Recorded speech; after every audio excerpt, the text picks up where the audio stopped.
tsena Mahamasina manohitra tanteraka ny fanomezana vahana tsy miankina ireo mpivarotra.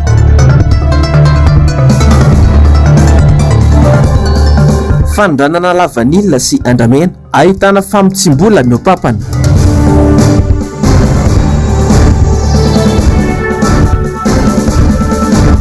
Fitantanana distrika misy atao zanak'ikala hafa. Tompoko lasy sy tompoko vavy ankafaliana sy ampitiavana indray no iarabakanao no sady hitsidiako ny tokantranao amin'ity ariva ity tonga soenao atao anatin'ny fampalalam-baovao ny fahitalavitry ny MPS koa manasanao ampanajana sy ampitiavana tena koa anaraka ny vaovao hatramin'ny farany.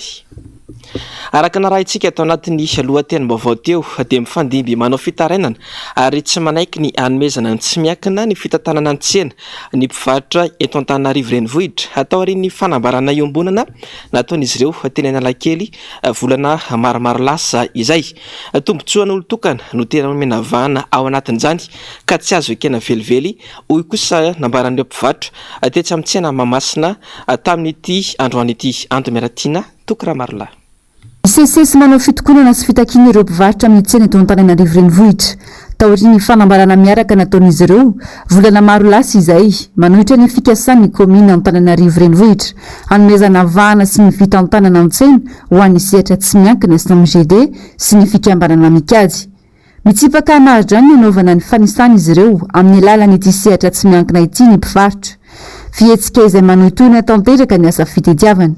Tombotsoan'olo tokana ny tena matimatesana ao anatin'izany fa tsy misy fitsinjovana ny mpivarotra akory. Tokony ireo mpiasa hatramin'izay ireo ihany ny fan'ny komina Antananarivo renivohitra fa tsy ho privatisena ny tsena. Hoe zay hatramin'izay zao manao recensement zany ato amin'ny birao an-tsena zay tompoko efa voaisa atao ara-dalàna ao anatin'ny birao an-tsena daholo izay mpivarotra ireo. Rehefa manao recensement zay hatramin'izay dia eto amin'ny birao an-tsena ihany fanaovana recensement fa tsy misy hoe olona avy any ivelany manao recensement anay eto. Ka noho izany tsy ekenay rehefa misy ny recensement ilaina manana lehibe ty tsena ty tokony ho vita ty tsena ihany fa tsy misy olona avy any ivelany afaka manao anazy. Misy teto fa ny lavinay tsy nanao izahay. Le zavatra ataon'zareo zany tsy mahitsy le zavatra tena zareo tsy fantatrainy ao ambadiky le zavatra le tian'zareo atongavana amin'le privatisation. Ny tsena zany tsena communale tokony hoe commune ihany ny tantana anazy fa tsy omena ny privé zany mihitsy. Hatramin'izay mbola tsy nisy zany hoe tsena communale ny tantana privé zany. Mandehany koa ny resaka ho ny filohan'ny syndicat-ny mpiasa ao anivon'ny komina fa hisitraka fiaina ara-tsosialy ny mpivarotra fa mandalitra sisa no ataon'ny tompon'andraikitra ho inambarany fa tsy izay tena vahaolana entiny. Efa maro ny fitarainana atao sy ny taratasy nalefa tamin'ireo tompon'andraikitra isantsokajiny manoloana ity tranga ity saingy mbola eo ampiandrasana ny valiny hatramin'izao. Aminay dia ny fiantsonan'ny vahoaka Antananarivo fiantsonan'ny mpivarotra manao hoe misitraka knapsa misitraka ara-pahasalamana dia izay ny teny amin'ny maha-syndicat-nay hoe ny mpiasan'ny komina tsy mahita afa-tsy paracetamol isan'andro fa marary ka ohatra ny amezan'ny komina ny fanafody an'ireo mpivarotra ireo tsy mitombo zany aminay zany efa mahandalatra zany ary aminay dia teneninay fa zao na miandry alika ary ny asako ka jerena mibary mamy karamako isam-bolana apetraka ny fanjakana dia arotsako any knapsa dia afaka misitraka ny knapsa fa tsy voatery hoe mpiasan'ny komina koa misitraka ny knapsa ka angatanay re raha ohatra ka te hiresaka amin'ny monsieur le maire efa manome hevitra zay hoe avelao mpiasa ihany ny anao azy efa nataon'ny mpiasa ny mitsaika an'le ticket fa ny zava-misy dia zao ny vola mirotsaka ny SMGD milaza ve ny komina amin'izao fotoana izao fa hoe mirotsaka any amin'ny trésor public le vola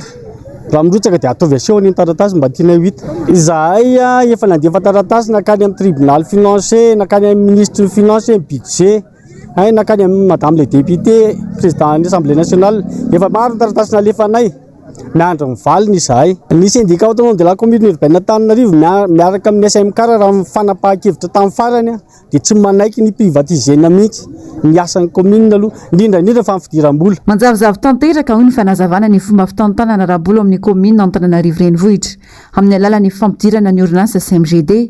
Tsy anaiky mihitsy na amin'ny fomba inona na amin'ny fomba ahoana ny fanomezana vahana azy ireo izay efa hita sady fa anapotsika arambotry ny mpivarotra fotsiny no ataony.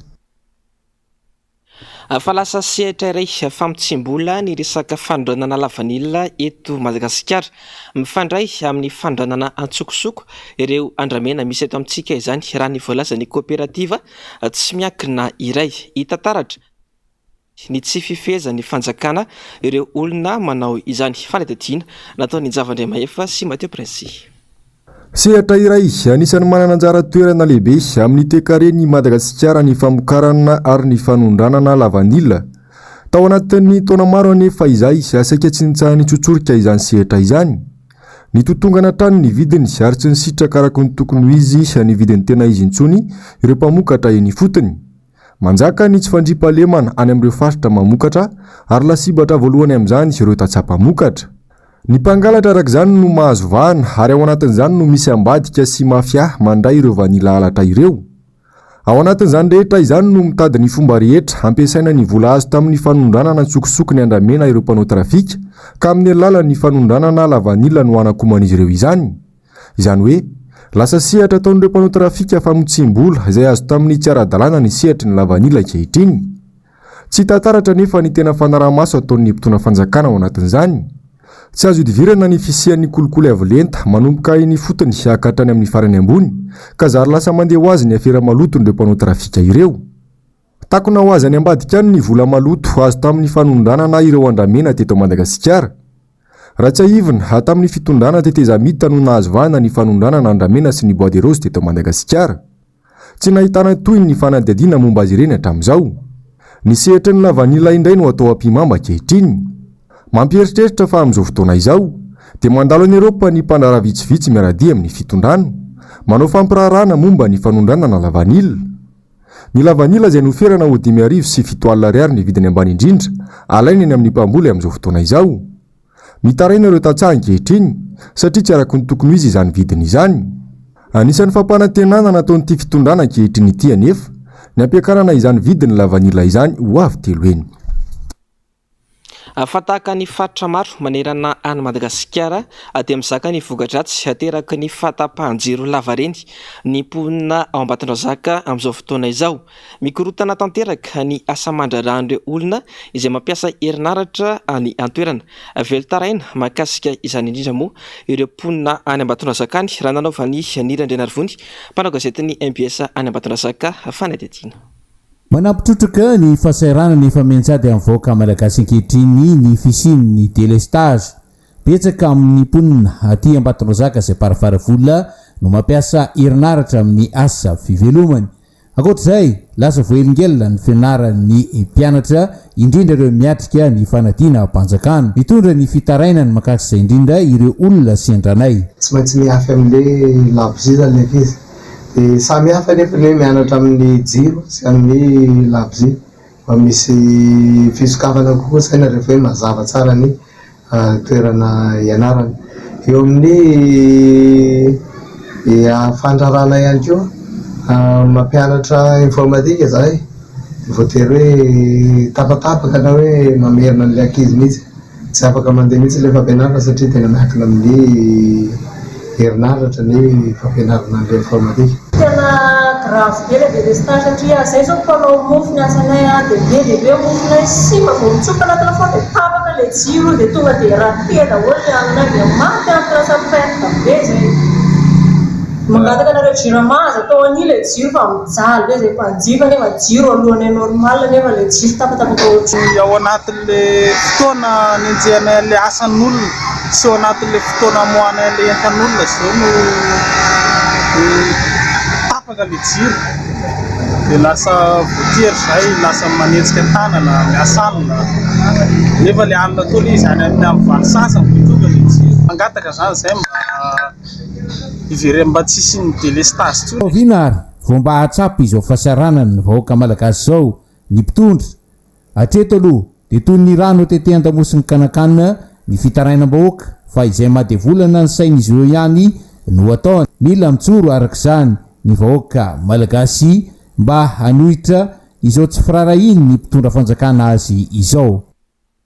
Izay ny amin'iny fanampiantso mpanao gazetiny MBS androany ny mpivarotra etsy amin'ny sampanana Ambohitrimanjaka misedra olana goavana ny mpivarotra na dia efa misokatra azy ny sisy tany.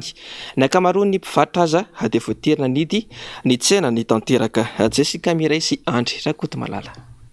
Toy izao ny zava-misy eto amin'ny tsena Ara Malagasy Sampanana Ambotry Manjaka. Tapitra mihidy avokoa ny tsena, zara raha misy mpivarotra. Ny ambiny sisa tavelety, ny andry tsena sisy. Tsy mety tafarina izahay, ontaraina izy ireo. Tsena manay zany Ambotry Manjaka dia tena maina dia maina tokoa. Tsy mitovy amin'ny teo aloha.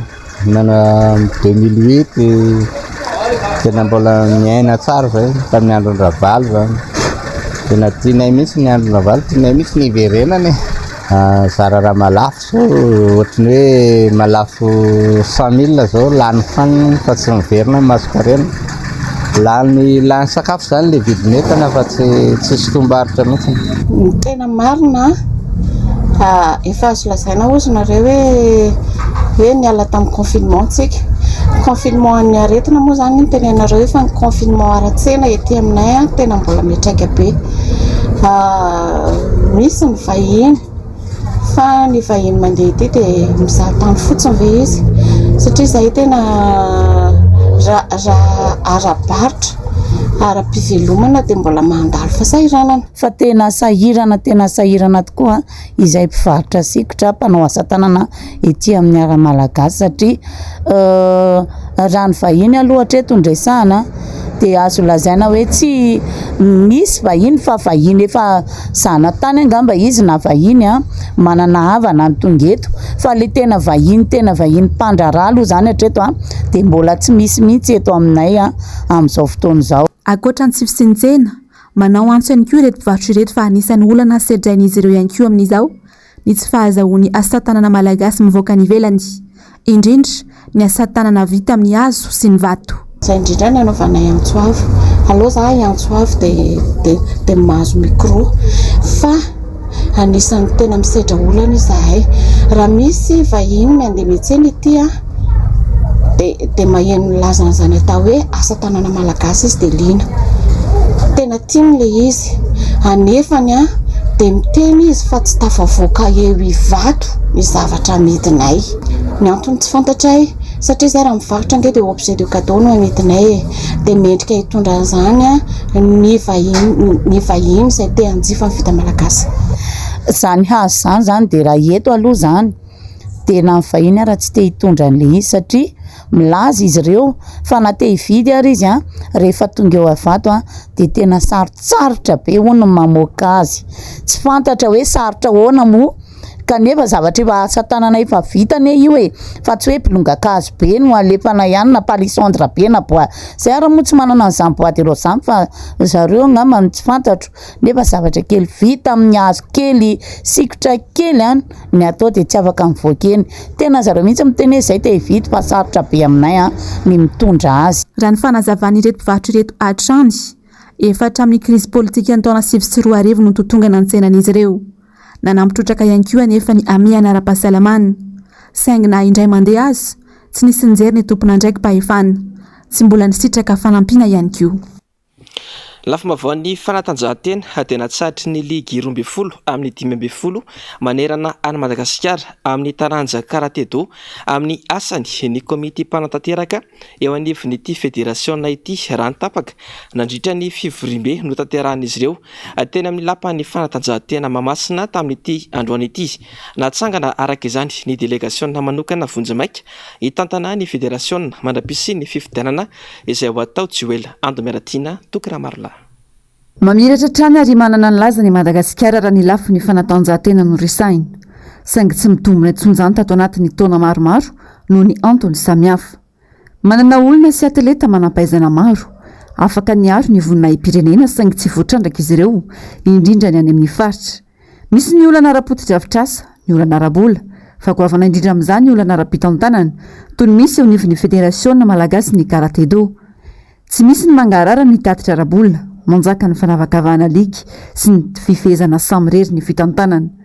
Malohany izany indrindra dia nanatanteraka fivorimbe tsy ara-potoana ireo ligy 12 amin'ny 15 manerana nosy androany teny amin'ny lapan'ny fanatanjahantena Mahamasina ka tapaka tamin'izany fahatona amin'ny asa ny komiti-panatanteraka eo anivon'ny federasiona ny karate malagasy ka delegasiona manokana no natsangana vonjimaiky hitantan'izany mandra-pavita ny fifidianana. Tapaka zany misy ligy 12 zahay araka amin'ny folo ny tonga teto raha maromarina kokoa amin'ny ligy 12 dia reo ligy raika amin'ny folo reo no nanapa-kevitra fa ho ahampina amin'ny aty alohan'ny mpitantana amin'ny federasiona dia resaka délégation spéciale na administrateur délégué mo zany filaza azy zay no mitantana azy dia amin'izay fotoana zay io administrateur délégué io no hikarakara fifidianana vaovao ho an'ny federasiona ny karate malagasy. Afy ny asa narenana antsinety rehetra amin'ny federasiona karate do atao laram-pamiao anatin'ny fotoana fohy ny mpitarika ny delegasiona vonjimaiky ny fifampiresana amin'ny sehatra iray sampirenena tsy avosa azy ity taranja ity.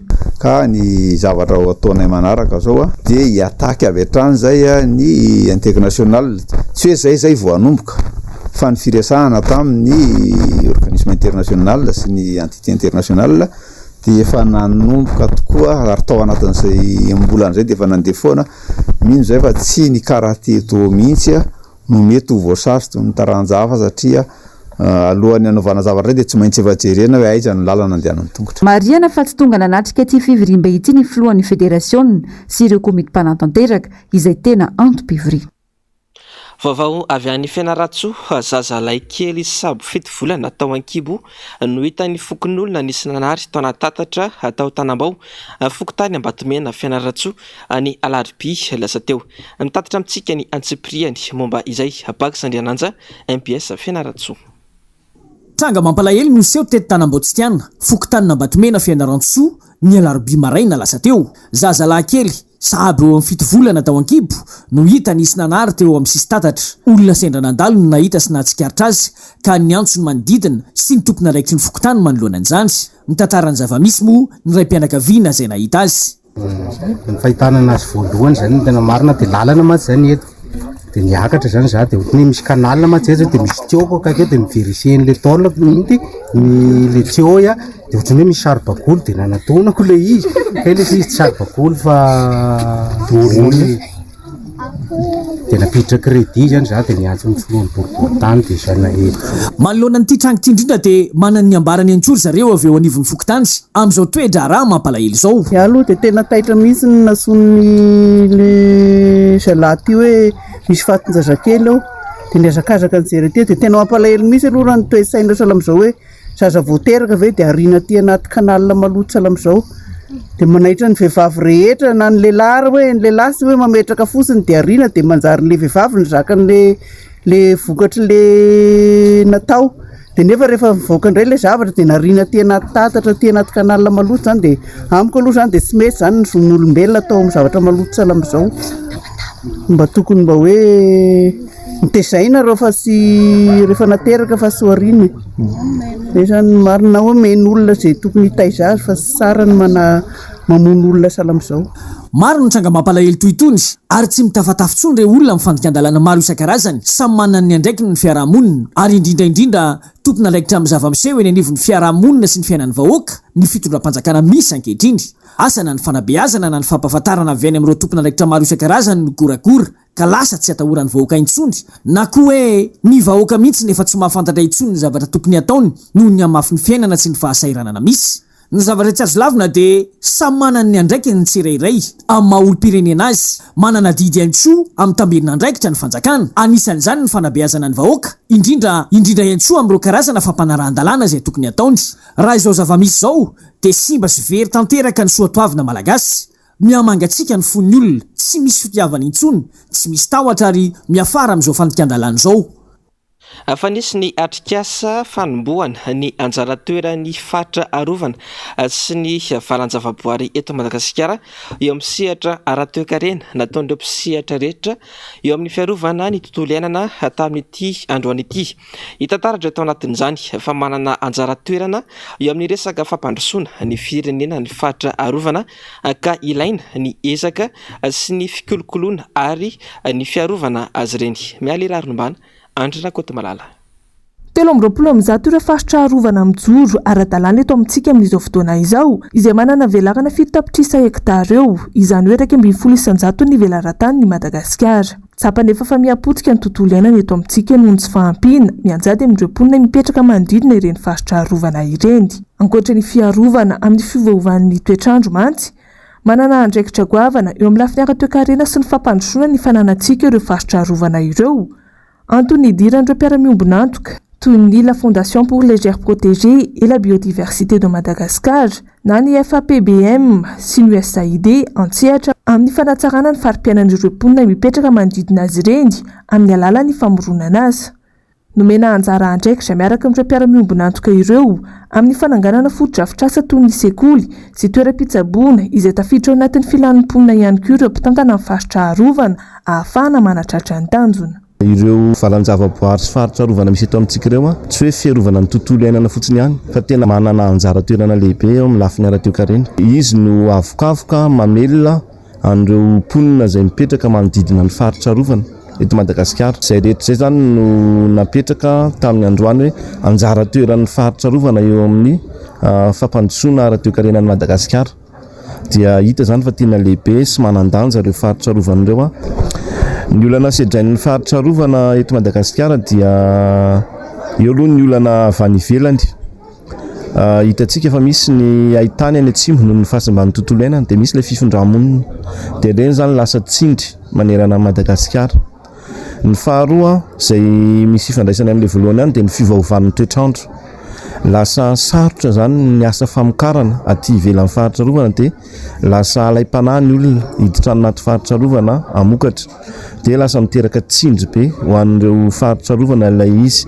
Nefa ireo faritra arovana napetrakantsika ireo dia miantoka an'ilay karazany zava-manan'aina ao aminy no miantoka koa an'ilay arena voajanahary izay mivoaka ohatra ny rano, ny rivotra izay ilaina amin'ny fiainana andavanandro.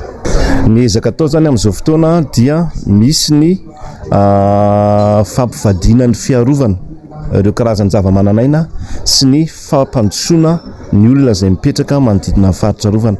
Miara-dalana zany ny fiarovana sy ny fampandrosoana.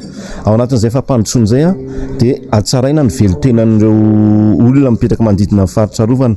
Omena asa izy ireo, hatsaraina ny fambolena, hatsaraina ny fiompiana, misy famoronana asa maro samihafa mba tsy hanisy tsindry ho an'ilay faritra arovana. Noraiketina tao anatin'ny boky antsoina hoe livre blanc moa ny toerana sy ny anjara andraikitry ny faritra arovana sy ny valan-javaboary eo amin'ny resaka ara-toe-karena sy ny fampandrosoana ny Madagasikara. Boky izay nozaraina ho fampahafantarana ny zava-misy marina amin'ireo mponina. Ny vaovao maresaka iraisam-pirenena dia mafampana ny toedrana politika ny Royaume-Uni any amin'izao fotoana izao. Fantatra fa nametram-pialana mampitarika ny antoko conservateur azy i Boris Johnson no sady nilaza ny fialany amin'ny prime ministre azy. Ministra sy mpikambana maro ao anatin'ny gouvernemanta ihany koa ny fantatra fa efa niala tamin'ity herinandro ity noho ny tsy fifankazahoana. Anjava-Andriamaefa Mathieu Prince. Araka ny loharambavao avy amin'ny hanao manjery Britanika na ny BBC dia nametram-pialana androany alakamisy amin'ny mampitarika azy ao anatin'ny antoko conservateur ny prime ministre Boris Johnson. Mety mbola hijanona eo amin'ny toerany maha prime ministre azy kosa ny tenany mandrapatonga ny fifidianana izay ho mpitarika vaovao eo anivon'ny conservative. Fa vao tsara izany ho ireo filohan'ny antoko-panohitra ao Britanika saingy ny gouvernemanta iray manontolo mihitsy no mila fanovana amin'izao fotoana izao. Nanomboka tamin'ity herinandro ity, ministra 5 ary mpikambana misy 12 ao anatin'ny gouvernemanta Britanika no fantatra fa efa nametram-pialana. Anton'izao fametram-pialana izao fa ny tsy fifankazahoana misy eo amin'ireo mpikambana eo anivon'ny gouvernemanta sy ny prime ministre Boris Johnson. Eo ihany koa ny adisoana sy ny skandale miverimberina izay ataon'ity prime ministre Britanika ity, izay tsy mahafaly ny ankamaroan'ny vahoaka ao aminy. Rehefa natao ny fankakevitra tany an-toerana dia saika ny 70% ny vahoaka no efa nendrandra io fametram-pialana i Boris Johnson io.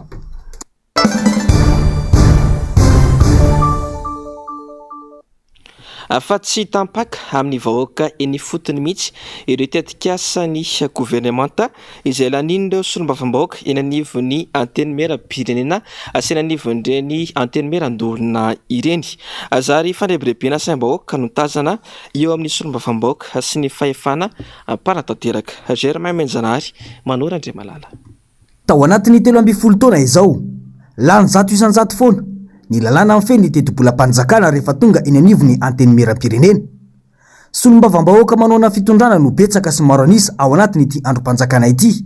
Ny mahagaga nefa rehefa tonga ilay fionana amin'ny mpikamba ny governemanta dia samy mangataka sy mitaky ny anamboaran-javatra any amin'ny distrika ary mitaraina ny fijaliam-bahoaka any amin'ny distrika misy azy avy ireo solombavambahoaka pomba ny fitondrana ireo. Ny fanontaniana mipetraka manondra izany dia ny hoe fahangatsy voasoratra ao anatin'ny lalàna amin'ny feny ny teti-bolam-panjakana avokoa ireo asa izay tokony ataon'ireo mpanatanteraka ireo no aorin'ilay fandaniana vao mitaky sy mangataka izany ireo solombavambahoaka ireo.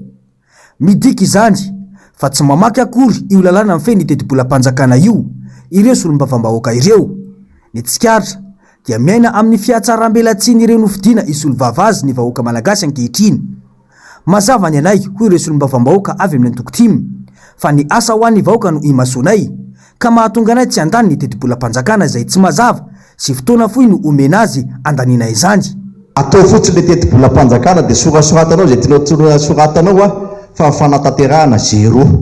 Tsisy nininona mihitsy hoe tonga ny fotony ary zay tsy mahatonga anay tsy mampandany an'le teti-bolam-panjakana fa balo asa be dia be anatin'le teti-bolam-panjakana dia miezaka foana izy manao mandamindambo antsika rehetrarehetra ny anomboka ny lalam-pirenena fahatelo ambin'ny folo hoe anao andry fa za miteny aminareo fa jereo fa tsisy vity zany reo. Mazava ny any solombavambahoaka tia Mateo izay fa ho an'ireo solombavambahoaka manoana fitondrana atraza marina no ilazana fa tena tombontsom-bahoaka no masony izy ireo sy ananganan'izy ireo tanana eny anivony ity androm-panjakana ity. Ny tazana dia azary lasa fitadiavam-bola sisy ilay andraikitra mahasolombavambahoaka eny anivony ity anteny mera ity. Fa miady rery amin'ny fampandrosoana ny mpitantana ny distrika tsy mipaka eny anivony ny distrika iandraiketany mihitsy mantsy ny fampandrosoana hoy ny solombavambahoaka voafidy tao anatin'ny distrika na Parafaravola sy Arivony Mamo raha niresaka tamin'ny Jessica Miray sy Tahirinena. Parafaravola anisan'ny distrika sopotry Madagasikara misedra olana na efamponany antoerana amin'izao manjaka ny tsy fandriampahalemana mitotonga an'izy tsy izany koa ny vidim-bokatra manao antsoavy ny solombavambahoaka voafidy tany antoerana. Resaka tsy fandriampahalemana tena miaina potebotebena ny tsy fandriampahalemana amin'izao fotoana izao satria misy ny kidnapping, misy ny resaka fangalaran'omby ary misy ny asa vakitrano fotsiny amin'izao. Ao anatin'ny miakabokatra tokoa Parafaravola amin'izao fotoana izao. Ny zava-misy dia efa nanantona ny SEG izahay, efa nanantona ministry ny polisy izahay miaraka amin'ireo maire izay iantefan'le resaka kidnapping ka dia amin'izao fotoana izao dia mamaivany ny kidnapping efa nisy mivahaolana ho resandra reo nefa tsy hita hatramin'izao. Mikasika ny resaka vidim-bokatra amin'izao fotoana izao dia midina satria raha ny masokarenany tantsaha dia any amin'ny 1400 ariary 1300 ariary nefa n'izao fotoana izao dia 1100 900 ariary ny vidin'ny vokatra ka dia mitaraina ny vidin'ny vokatra. Resaka fatapahan-jiro dia tena vakitaraina tanteraka ny vahoaka ao anatin'ny distrikana Parafaravola satria ny courant jirama ny jiron'ny jirama tena totalement tena tsisy mandeha mihitsy zara mandeha adiny 5 adiny 7 isan'andro. Akoatra ny olana ara-tsosialy mahatsiaro zanak'ala hafa ihany koa ny distrika Anarivony Mamo izay andraiketako hoy ny solombavambahoaka voafidy tany antoerana adiny tanteraka izahay amin'ny fampandrosoana. Dia mampatsiaro n'le tenin'le filoham-pirenena hoe tsisy distrika adino fa Arivony Mamo tsy efa niteneniny zany ohatrany tsy eto Madagasikara le Arivony Mamo zany tsy eto anatiny tokony asorona zany ao anatin'ny karitra Madagasikara satria izay fampandrosoana andalo mandeha mivatsinjo dia manidina ohatrany entin'ny drone zareo dia miala tetan'Anarivo dia any dia tsy fantatra tsy mandalo Anarivony Mamo natosika tsy fantatra natosika sarety natosika borety tsisy ny resaka fampianarana tsisy ny resaka administration tsy misy fahasalamana tsy misy. Saika ny distrika rehetra eto Madagasikara avokoa moa no misedra olana eo amin'izay fampandrosoana izay ankehitriny. Fa ny resaka vitsolika eto Madagasikara sy ny amin'ny sehatra iraisam-pirenena no tena nibantoerana tao anatin'ny fandarana miara-manonja tamin'ity androany ity. Namaly ireo filazana diso ininy mpitondra ahelmo ny mpiantsehatra atao anatin'ny fandarana miara-manonja androany ary nitondra fanontaniana ihany koa. Fanadidina avy hatrany ary eo amin'ny sary sy nindra-tsary ny Mano Randriamalala. Zatra manirika andraikitra ny fanjakana any Rajoelina tsy mety manaiky fa tsy voafehan'izy ireo intsony ny fitondrana any Madagasikara. Resaka vérité du prix dia tady du tsara fa efa ela be ny tokony nataonareo ary tamin'ireny 2020 tamin'ny fotoanan'ny confinement reny tsy tokony vidy solika lafo mihitsy ny malagasy fa halatra be vavange zany c'est du vol autorisé. Vérité des prix zany na miakatra na midina ny solika sy ny zavatra rehetra izay tokony hanaovana vérité de prix dia tokony tanterahana arak'izay fotsiny dia rehefa miakatra ny solika eo amin'ny tsena iraisam-pirenena dia miakatra zany ny eto Madagasikara. Rehefa midina io dia midina koa zany ny vidin'ny solika eny amin'ny tsena anjifan'ny malagasy. Fa tsy izay no nataonareo. Zao zany dia vaky-barara ilay izy.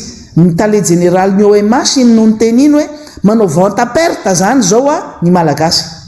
Hita baribary fa feno mpamandalitra noho ny fiarovana tombotsoa manokana ao an-dapa hoy Fidèle Razarapierre. Ny vahoaka nefa ny fesona amin'izany fa tsy andro Rajoelina. Fampitahana nataony hoe ny akaiky antsika indrindra zao izy lafo indrindra dia ny aty CSL 7000 ariary ny litre ny gasoil. 7000 ariary ny litre ny gasoil. Inona tiatsika tenenina amin'izany, tiatsika tenenina amin'izany dia zao hoe mbola vao gasoil zany. Fa ny lasantsy mbola ny amboniny zany. Otrinona zany ny litre ny lasantsy? Raha no fampitahantsika. Zay ngely izy. Zay mahatonga antsika amin'ny tena io dia ny dadana ilay fanjakana mahatonga an'izany satria teo mambahoaka loatra Andriamatoa Andry Rajoelina ary ny mpanory voana koa be da be eo akaikiny eo. Aza miditra amin'izany ianao président. Non, reto ary mbola mandeha ny compte fako. Efa miteny ny olona mahitsy hoe zao ny tokony mety amin'io. Mbola avoaka ndraiky compte fako hoe reto tsy tianao tetikady anonganana anao. Reto toroy voana ihany le président alefa lalatina. Toroy voana ihany le président. Ny afarany izy amin'izay ny atsapany hoe tena mpanory voana reto akaikiko reto fa tena tsisy lana reto akaikiko reto. Ny fanoerana no niteny mahitsy. Niteny mahitsy taminareo ke président Marc Ravalomanana tamin'ny Covid niteny mahitsy président Marc Ravalomanana adio ny sistany. Tamin'ny Covid zany tadio zany zavatra zany fa iza n'olona ny contre an'izany tamin'izany Lalatina Rakototra Zafy. Reny no natsanasana tamin'izany tsy mila idy fa makatsy makary maigninaignay. Inona ny afaratsika? Sepitra teto tsika voa Covid be n'olona maty. Zay ny afarany. Iza ny tena nanamaivamaivana Covid teto? Mbola anatin'ny Lalatina Rakototra Zafy. Niakatsehatra mitsy moa izy tamin'ireny niantsiklaantsika anazy io TVM io. Terena andefa ny rehetrarehetra daholo tamin'izany ny tsy miakina rehetrarehetra.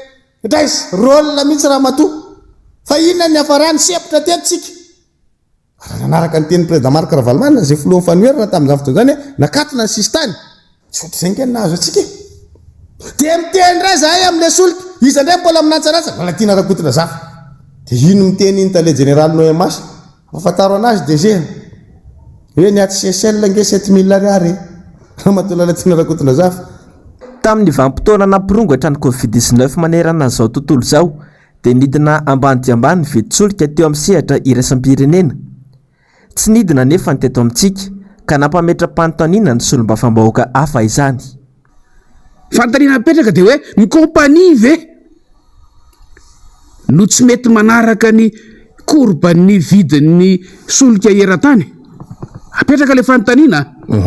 Sa izay le vokatra ny dia-tana ny fanjakana ao anatin'ny fikirakarana an'io zavatra io. Mahatsiaro tsika efa tamin'izany fotoana izany za mihitsy tamin'ny fihaonana tamin'ny gouvernemanta tena anivon'ny antenimera tamin'izany fotoana izany nametraka fanontaniana tamin'ny gouvernemanta ny aminy hoe fa inona no mahatonga ny vidin'ny solika tsy manaraka ny vidiny iraisam-pirenena. Fa mandraky ty ny androany mbola itrosany amin'ny kompania io foana ny resaka. Kanefa raha ataontsika ankajy ny vanim-potoana ny latsaha vidin'ny solika farany ambany teto ambonin'ny tany tamin'ny tsena iraisam-pirenena naharitra be rehefa nanontaniana moa zareo hoe ometaria marika izahay mikasika amin'ny hoe izavy arany kompania nanantsika manam-bola amintsika de ohatrinina avy fa tsy nety mivoaka zany zavatra zany tamin'izany fotoana zany de mipetraka amin'ny fanontaniana hoe nakaiza ary io tombony io fa nisy le tombony.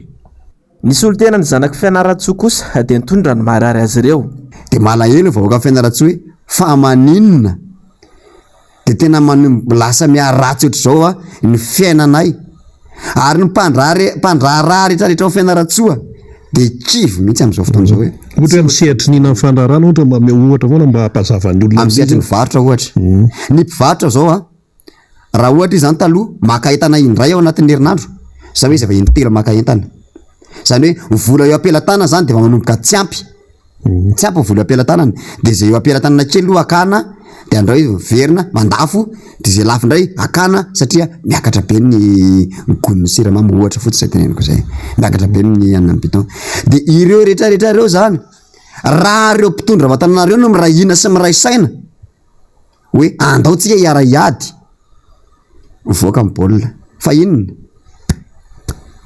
mitehaka fotsiny zao mitehaka foana ny mpitondra na de efa 13 plus 6 égale 18 aza de mitehaka ihany fa tsy misy manoro hoe tsy mety anie zany zavatra zany fa andalo keon-dalana ngeza sy goavana ny vahoaka malagasy na oelana na oaingana mila mandinika sy mamakafaka tsara ny vahoaka malagasy manoloana izany mila olona efa manana traikefa anavitra ny vahoaka malagasy fa tsy olona voianadrara na anome fampanantenana pokaty sy ampiraty sary lazaina fa manara-penitra fotsiny. Germain Menjanary tokora marola valo taona izao no nitondrany Andry Rajoelina ny firenena miamantry Madagasikara firenena fahadimy amin'ny mantra indrindra maneran-tany monopolize na ampimamba avokoa ny fandraharana eo amin'ny sehatra rehetra raha tsy resaka ny lavanio fotsiny krisy tapitra potika avokoa ny orinasa-panjakana manjaka ny tsy fandriam-pahalemana ny 900 mahery ny vahoaka malagasy no mantra fadiran'ovana angehitriny araka ny tatitra izay navoaka ny banky iraisam-pirenena farady mila mirahina isika hoy ny Filoha Marika Ravalomanana raha te hiala amin'izao fahoriana izao ary azo atao tsara ny mampanan-karena ny vahoaka malagasy fa le asa le action tena ilaina maika de maika satria tena fa tsy manan-kaniko hoanina le olona tsy mety tsolo le miteny azy hoe maizy nareo mitsitsiko le tsotsina mihitsy ny tsy misy le tsitsina misy tsonony tsy misy tena foana ny any aposiny foana ny atokantranony namidy ny dolo de efa nanana kely eny ino mihitsy ny tsy misy olona tsy napozy zao hoe lasa mangataka ery ndalina jereo le tonelina ambany dia rehefa mandalo fena tsy mihinan-kanina le olona ho vokatra ny ofisotron'ny lasantsy io koa petrôly io azonareo sara an-tsaina ny tiako resana le any ambolany mihitsy sao zao le atokona mihitsy ny zadra resana eto tsy maintsy mieritreritsika hoe ahoana ny tokony fanampiana mba hahafana manao andreo de tsisy afa zao ihany hoe mitonga miaraka ho amin'ny fanomboana fa miasa miaraka ny tena fahombiazana map na ny Madagasikara action plan izay tetikasa ny Filoha Marika Ravalomanana dia nametraka tsara ny politika ara-toekarena ho an'ny taona 7 sy ny taona 1 raha zaivina isan'ny vaindohan-draharaha tamin'io tetikasa io ny politika fampihenana ny fahantrana izany dia nifototra tamin'ny famokarana avy eto an-toerana tanjona manokana amin'ny fampihenana ny fahantrana sy ny fampivoarana ny mponina mikasika ny fampihenana ny fahantrana tanjona ny ampihenana ny tany fahantrana ho 300 amin'ny taona 2012 raha toka 400 izany ny taona 7 teo ihany koa ny sehatra ny fanabeazana indrindra fa ny fanabeazana fototra tanjona ny ahatafiditra ny mpianatra ho 100 an-tsekoly tamin'ny taona 2012 raha toka efa nianatra avokoa ny 700 ny zaza malagasy ny taona 7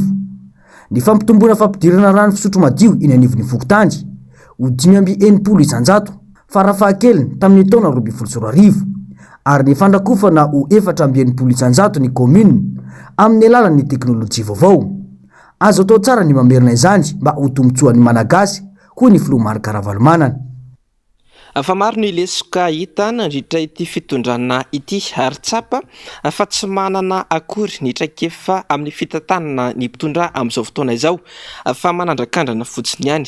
Fotoana izao anarenana ny firenena ka mila ny rehetra amin'irahina sy manaraka toromarika hoy nambarany filoha Marc Ravalomanana. Avitra Sondrabe, Mathieu Prince.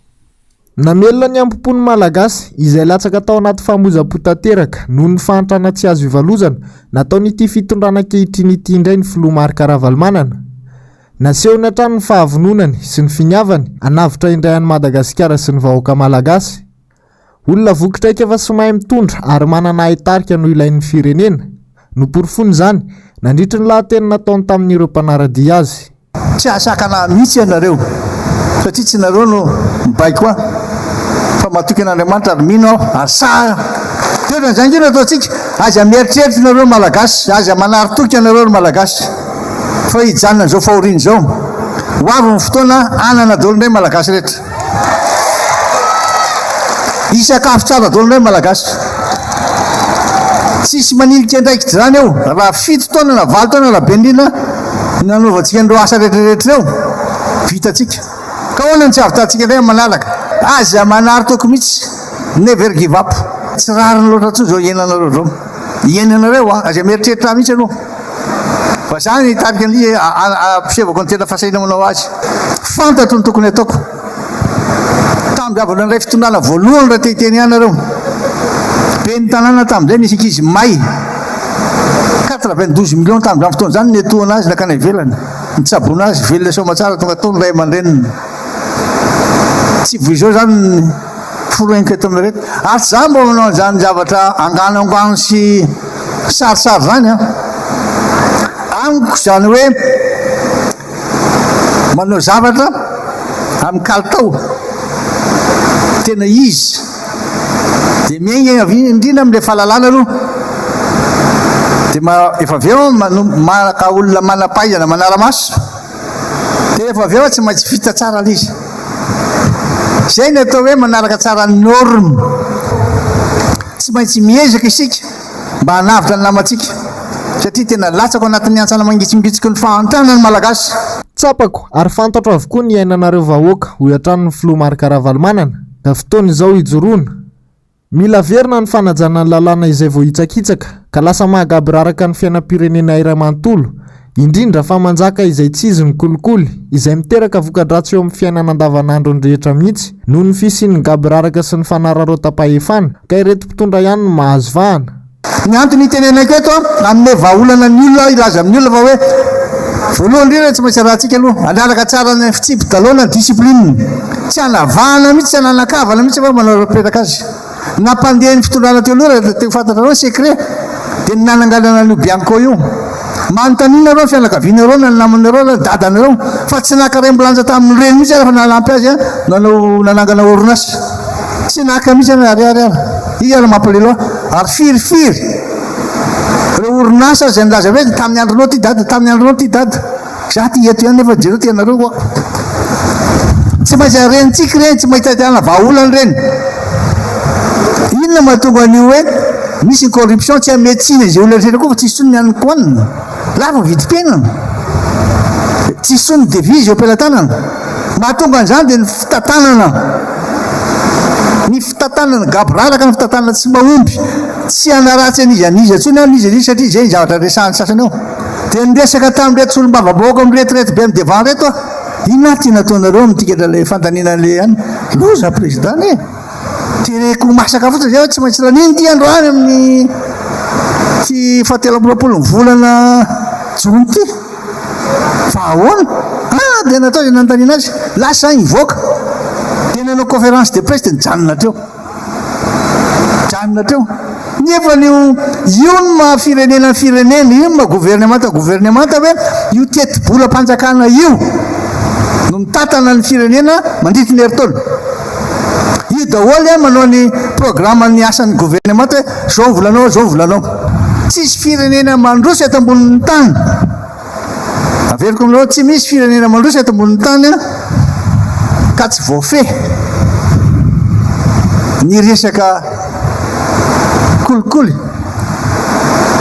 natoko an'io dia satria alain'ny olona tahaka le mpitarika kizaranao zao zay venitsanao zay la ny andro nareo manenjika anay eto na manenjika anay eto la ny andro tsy tsahatra mihitsy ary tsy hijanona mihitsy ary efa nilaza koa izahay fa manana zo tena zo araka voalazana lam-panorenana sy ny loi universel mihitsy hoe ny olona afaka mivezivezy jereo tsara ny antafo reny reo misy etsika kely dia afaka mandeha manao filarana eny atreny izy ny an'ity vao miesy ny roapongeda be ny lalana mba tsy an-dalana io ambety tenin'ny filoha Markaravaly tranony hoe mila mijoro mila sa isika toy ny sedra mafy izay fanoloalovan'ny antoko kanefa mbola mijoro anatin'ny heriny hatramin'izao tonga ny fotoana anehoana ny traikefan'ny antoko tiako Madagasikara amin'ny fahaiza mitantana mila fijoroana sy fahasahiany rehetra haka ny fitondrana amin'ny fomba mangarahara ary mila mirahina hatrany isika hoy hatrany nambarany